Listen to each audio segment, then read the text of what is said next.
Hey guys, it's Otti again. I'm sitting here in an online call with Danko Jones. Hi Danko. Hello.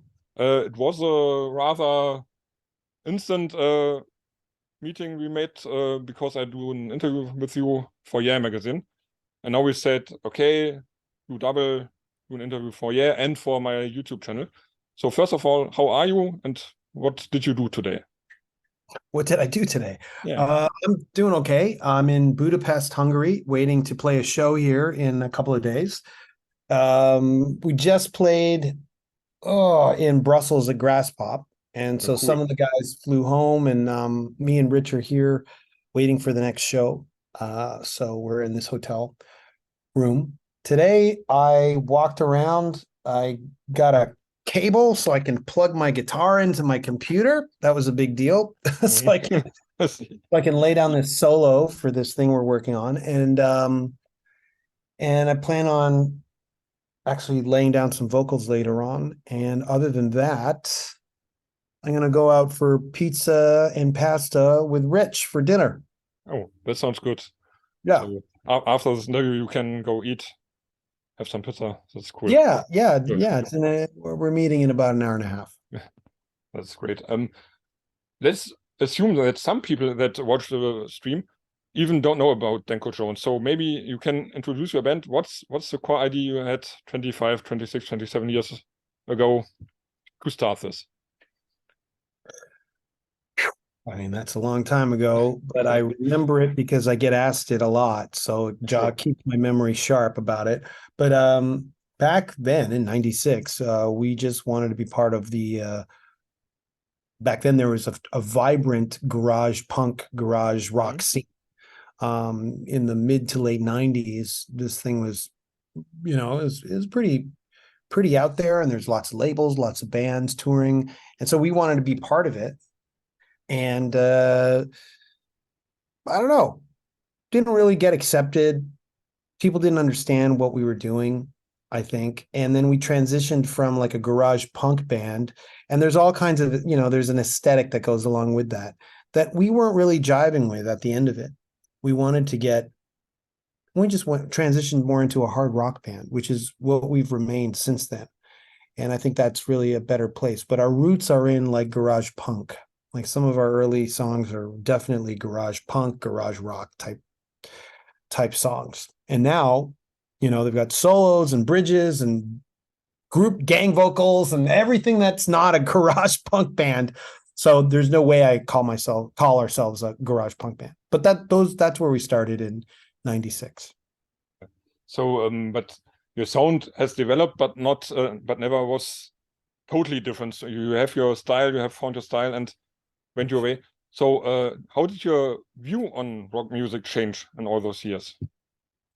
Oh, wow. What an interesting question. I don't think it's changed too much. I mean, if anything, I've fought very hard with myself to maintain the innocence that I had when I was, a kid listening to this music growing up, and the wide-eyed innocence and uh, um, that I had for this music. I fight for that when I'm met with all the behind the scenes stuff that nobody sees, that it's the ugly, gross side of the business. And you have to remind yourself that no, this reason why you got into this is because, I don't know, you love, yeah, Ozzy Osbourne and Kiss, and you loved the Sex Pistols, and you loved the Bad Brains, and you got to remind yourself, the feelings that you had when you were listening to this music when I was a teenager. So yeah, it's been tough, like trying to bridge that gap. And sometimes there's, some days I feel, not days, but there's been moments where I've just gone, fuck this. This is a fake, this is all bullshit. And then there's other times where I'm like, this is why I do it. This is why, like, there's moments where you're like, that's why. So yeah, you just gotta, I think, maintaining kind of a wide-eyed, not innocence about it, but a wide-eyed like love for it is necessary to keep doing it. And whether you're in a band or whether you write about it, whether you work for a label or a management company, like what brought you here? If it was a real reason, if it was for the love of the music, more than just like, I want to be around cool people. Like there's a lot of those types too. I'm not talking about them. I mean the people who are attracted or who start working in the music industry because the music pulls them in. Not like, oh, there's so many cool people here. They're all good looking and they're all interested. No, those people can go get fucked. I'm here because the music drew me and became my only option to do anything if I was to be happy.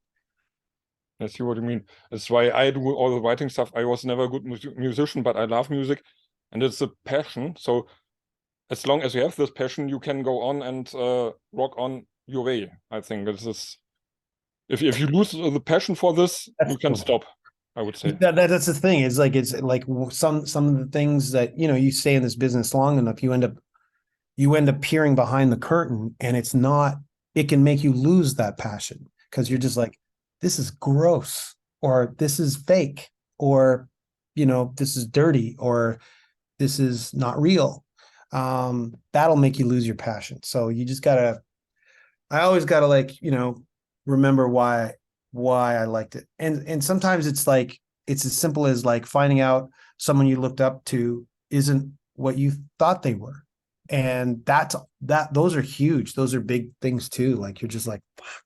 But then there's the moments where you do meet someone and they're amazing. And you're like, it's so awesome. See. And you mentioned some bands. I think you always get asked who inspired you, who have been your heroes. We don't do this now.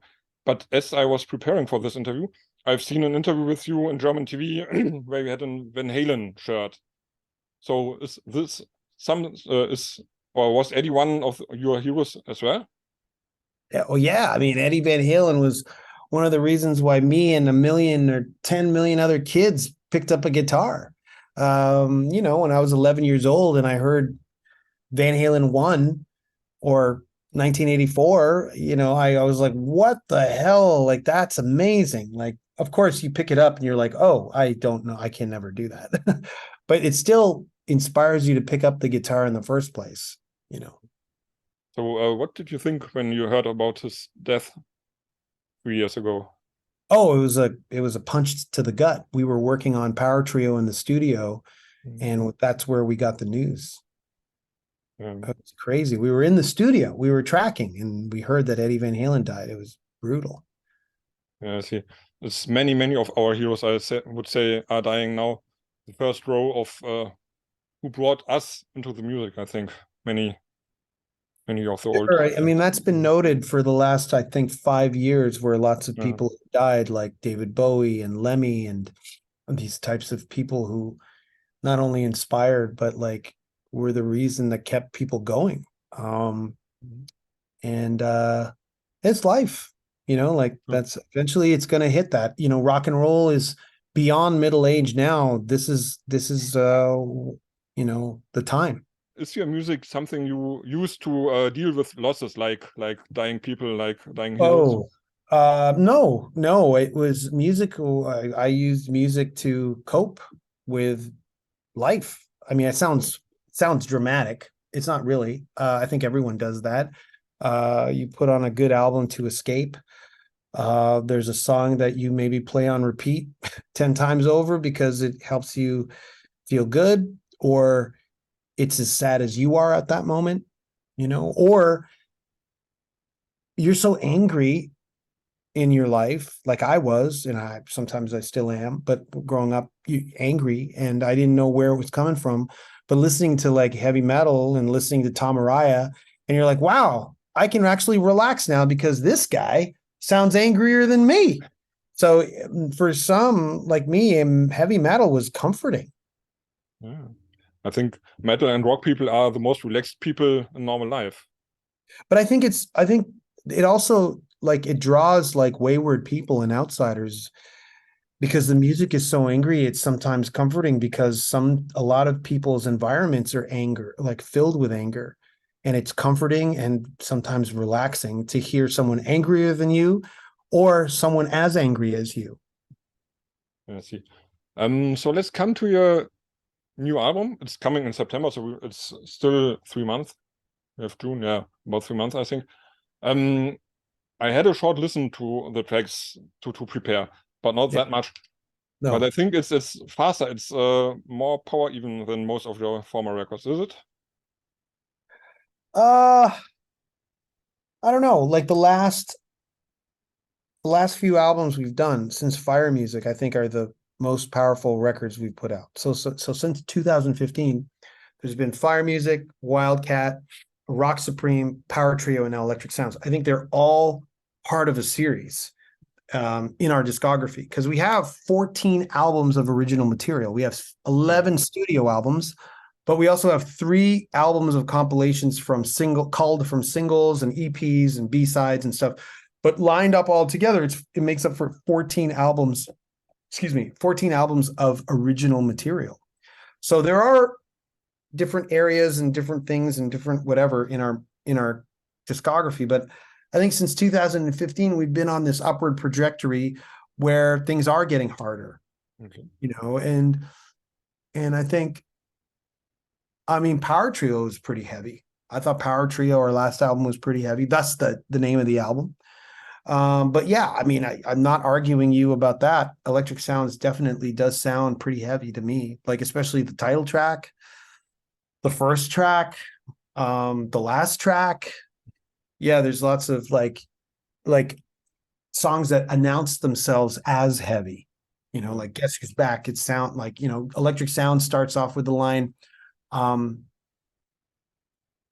burn 1,000 guitars tonight. So like, I mean, if that isn't heavy, I don't know what is, Yeah, and I like it that much. I like the power and the energy behind it, because often bands are getting older, not to blame you, but getting older, get slower and somehow, yeah, no, not that powerful, and you have the development the other way around. So yeah, well, I'm very sprightly as a person. I'm very sprightly, meaning like I get up and I'm not one of these guys who, you could, they're kind of getting older and whatever, but I've always been pretty sprightly and hyperactive. And I always want it faster and louder and heavier. So, the heavier, the better, the faster, the better. It's always been like that for me. So why shouldn't it in our music? I mean, like, so yeah. Oh, I see. And did the pandemic stuff somehow co-op with the songwriting, or did you say, okay, pandemic is over, now we have just time to write as it was before? Well, the pandemic really showed us that we could write apart from one another. And once we realized that, JC moved to Finland, Rich moved to Prince Edward Island, which is on the other side of the country, which is very, very far away because we live in Canada, which is humongous. So it showed us that we could write apart from each other. We didn't have to be in a room anymore. So yeah, I mean, I can't remember your question, but I hope that answered it. Yeah, sure. It's about how the songwriting was. So writing songs apart from each other, are there advantages and disadvantages about this process? Yeah, there's advantages and disadvantages, but I think the advantages are starting to outweigh the disadvantages. So the reason why I was pretty hesitant about doing it this way at first for Power Trio, because the pandemic forced us to, was because I thought we needed to be in a room together to get the vibe, to look at each other, to look at each other and feel the vibe. And then, like a good riff will spurn something in the moment. But what I forgot was there's always been, for every time we write a record, there's lots of days where it's spent working on a riff for 3 hours and nothing happens. And we walk out of there going, okay, well, let's try it again tomorrow, because today was a bust. And that's happened so many times and then you think you come up with something because you worked on it for 2 hours, only to like realize maybe a week later that it was shit. So you don't use it. So sending files back and forth, even though you don't have that like immediacy, and sometimes there's been 10 emails about this one little thing that we could solve by just me talking to you. It allows us to edit ourselves before we show anyone, and that saves time. And we can just like cut to the chase of the nub of, you know, whatever it is. You could focus on just one thing, whereas, you know, you're jamming on a riff, it just goes on and on. I don't know. And did you record the album together then in a studio, or did you record it apart as well? We recorded it apart and together in a sense. So we were never in the same room. We never practiced it together before we recorded it. But Rich flew in from Prince Edward Island into Toronto to record his drums with Eric Ratz, the producer. And JC sent files of his bass to Toronto. And then I used the same studio that Rich used for his drums, I used for guitar and vocals. And then we went in to Billy Talent's studio just to finish the last few songs on vocals, but that's pretty much it. So yeah, we were definitely separate from each other, but you know, I mean, I went and visited Rich when he was laying down drums, you know, a couple of times. So but no, we were never in a room to practice the songs before we recorded, and we were never in the room to record them.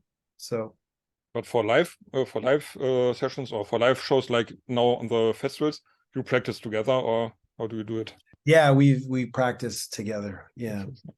And you have several guests on the album. I don't have a list now, but how did this work out? Did you ask? Pretty naturally, yeah. Like we have Tyler Stewart from the Bare Naked Ladies. He's the drummer in the Bare Naked Ladies. He does a vocal on a song called "She's My Baby," and he's the guy with the English accent on the track. I've known Tyler since I don't even know, like '94. Like the Bare Naked Ladies are from Toronto, so you know we know the same people, and it, you know, I know out of all those guys, I know Steven and I know Tyler. I mean, I know Ed, kind of, we know each other. But Tyler, yeah, I've known him for a while. And Damien Abraham for the singer of Fucked Up, he's on a lot of gang vocals, but he's also on the end of Get High with me, singing about getting high. At the end of the song, he's answering my call, and he responds. And he's like one of my best friends. We talk on the phone all the time.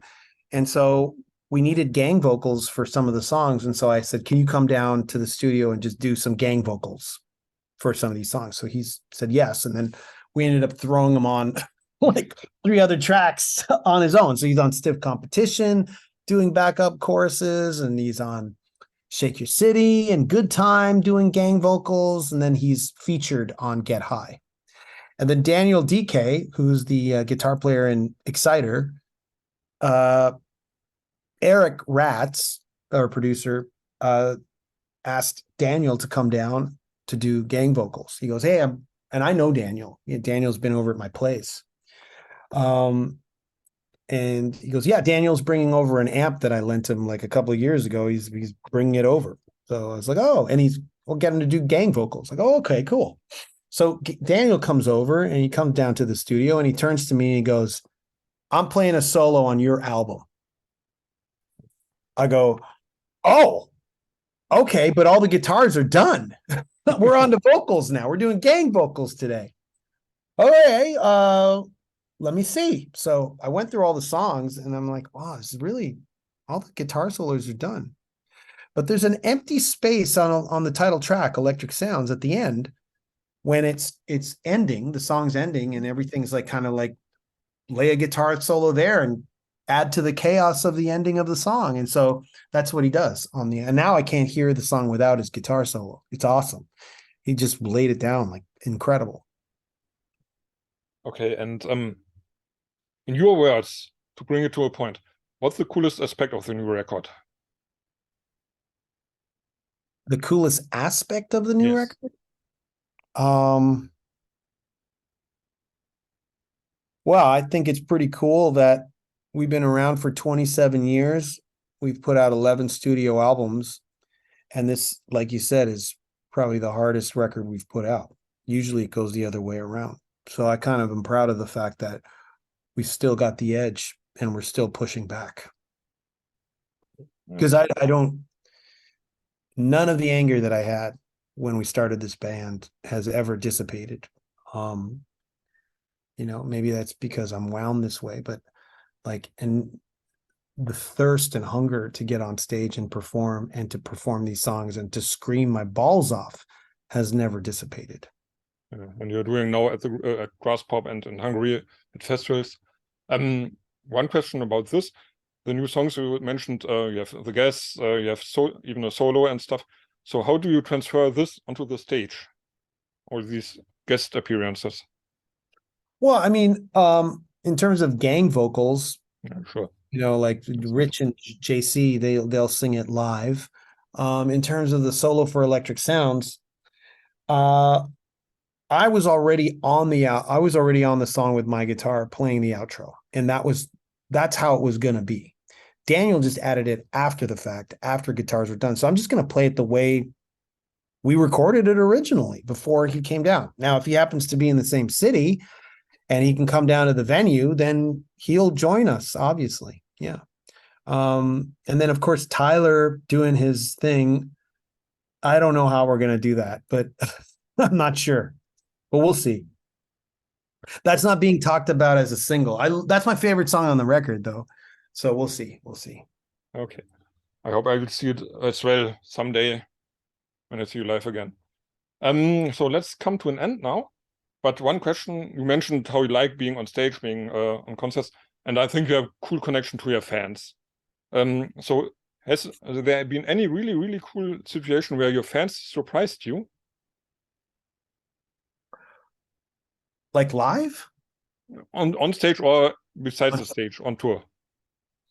I mean, the reaction of a crowd, like it's great. I mean, in Germany, there was like, God, what were they? I can't even remember what it was, but it was in Cologne, and the whole crowd started saying something in German back to me because I was talking to the audience, and they started saying something. It had something to do with being bald, and everybody was laughing, but everybody was chanting this thing, and I kept going, what the hell are they saying? But it was a great moment. I don't know if it was insulting, but whatever it was, I enjoyed it. I thought it was a moment. And there's been these kinds of things, like in Switzerland when we play, JC gets everyone to do, oh, the whole crowd does it, and then they go, whoa, all together, like kind of like a wave at a sports game.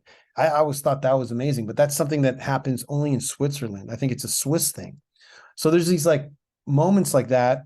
And then when we've played festivals, sometimes there's like these syncopated group things that happen in a crowd that you can never plan, but it happens. I don't know what it is, whether people are rowing as a mosh pit. I don't know what these things people do anymore, but moments like that are pretty hilarious. And the absolutely final question, you mentioned that you will go out now to an Italian restaurant eating pizza or pasta. So what's your favorite pizza and what's your favorite pasta? Okay. I usually have like a Napoli pizza. And my favorite pasta, I don't have a favorite pasta. It's penne, but I don't know if you mean the dish, right? I don't have a favorite dish. So you will go and have a Napoli pizza later on, maybe. Most likely, yes. Okay. So great. This was cool. This was nice. Thanks for having the time. All right. Thank you. That was fun. And